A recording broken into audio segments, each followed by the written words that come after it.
1 Maccabees chapter 7. Expedition of Bacchides and Alcimus. In the 151st year, Demetrius, son of Seleucus, set out from Rome, arrived with a few men at a coastal city, and began to rule there. As he was entering the royal palace of his ancestors, the soldiers seized Antiochus and Lysias to bring them to him. When he was informed of this, he said, "Do not show me their faces." So the soldiers killed them, and Demetrius assumed the royal throne. Then all the lawless men and renegades of Israel came to him. They were led by Alcimus, who desired to be high priest. They made this accusation to the king against the people: "Judas and his brothers have destroyed all your friends, and have driven us out of our land. So now, send a man whom you trust, to go and see all the destruction Judas has wrought on us and on the king's territory, and let him punish them and all their supporters." So the king chose Bacchides, one of the king's friends, who ruled the province of west of Euphrates, a great man in the kingdom, and faithful to the king. He sent him and the renegade Alcimus, to whom he granted the high priesthood, with orders to take revenge on the Israelites. They set out and, on arriving in the land of Judah with a great army, sent messengers who spoke deceitfully to Judas and his brothers in peaceful terms. But these paid no attention to their words, seeing that they had come with a great army. A group of scribes, however, gathered about Alcimus and Bacchides, to ask for a just agreement. The Hasidians were the first among the Israelites to seek peace with them. For they said, "A priest of the line of Aaron has come with the army, and he will not do us any wrong." He spoke with them peacefully and swore to them, "We will not seek to injure you or your friends." So they trusted him. But he arrested 60 of them and killed them in one day, according to the words that he wrote: "The flesh of your faithful, and their blood they have spilled all around about Jerusalem."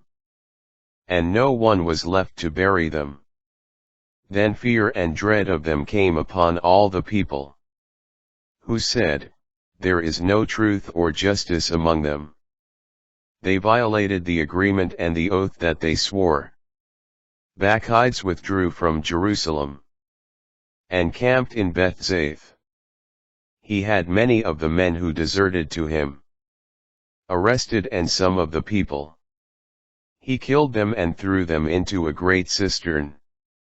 He handed the province over to Alcimus, leaving troops to help him, while he himself returned to the king. Alcimus struggled to maintain his high priesthood, and all those who were troubling the people gathered about him. They took possession of the land of Judah, and caused great distress in Israel.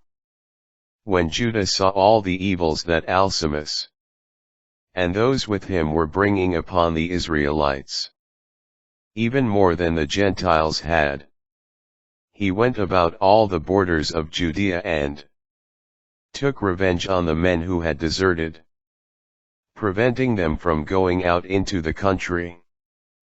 But when Alcimus saw that Judas and his followers were gaining strength and realized that he could not resist them, he returned to the king and accused them of grave crimes. Defeat of Nicanor. Then the king sent Nicanor, one of his honored officers, who was a bitter enemy of Israel, with orders to destroy the people. Nicanor came to Jerusalem with a large force, and deceitfully sent to Judas and his brothers this peaceable message: Let there be no fight between me and you. I will come with a few men to meet you face to face in peace. So he came to Judas. And they greeted one another peaceably. But Judas' enemies were prepared to seize him. When he became aware that Nicanor had come to him with deceit in mind, Judas was afraid of him and would not meet him again. When Nicanor saw that his plan had been discovered, he went out to fight Judas near Kaphar Salama. About 500 men of Nicanor's army fell. The rest fled to the city of David. After this, Nicanor went up to Mount Zion. Some of the priests from the sanctuary and some of the elders of the people came out to greet him peaceably and to show him the burnt offering that was being sacrificed for the king. But he mocked and ridiculed them, defiled them, and spoke arrogantly.